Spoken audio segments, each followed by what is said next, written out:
امریکی صدر Donald Trump نے اسرائیلی وزیر اعظم کو ایران پر حملہ کرنے کے حوالے سے خبردار کر دیا۔ صحافیوں سے گفتگو کرتے ہوئے ٹرمپ کا کہنا تھا کہ نتن یاہو کو ایران پر کسی ممکنہ حملے کے خلاف خبردار کیا ہے۔ ایران کے ساتھ جوہری معاہدے پر بات چیت کے دوران اسرائیلی حملہ مناسب نہیں ہوگا۔ ٹرمپ نے کہا کہ ایران کے ساتھ کافی اچھی بات چیت جاری ہے۔ امریکی صدر ڈونلڈ ٹرمپ نے اسرائیلی وزیر اعظم کو ایران پر حملہ کرنے کے حوالے سے خبردار کر دیا۔ صحافیوں سے گفتگو کرتے ہوئے ٹرمپ کا کہنا تھا کہ نتن یاہو کو ایران پر کسی ممکنہ حملے کے خلاف خبردار کیا ہے۔ ایران کے ساتھ جوہری معاہدے پر بات چیت کے دوران اسرائیلی حملہ مناسب نہیں ہوگا۔ ٹرمپ نے کہا کہ ایران کے ساتھ کافی اچھی بات چیت جاری ہے۔ امریکی صدر ڈونلڈ ٹرمپ نے اسرائیلی وزیر اعظم کو ایران پر حملہ کرنے کے حوالے سے خبردار کر دیا۔ صحافیوں سے گفتگو کرتے ہوئے ٹرمپ کا کہنا تھا کہ نتن یاہو کو ایران پر کسی ممکنہ حملے کے خلاف خبردار کیا ہے۔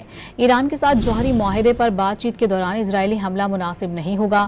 ٹرمپ نے کہا کہ ایران کے ساتھ کافی اچھی بات چیت جاری ہے۔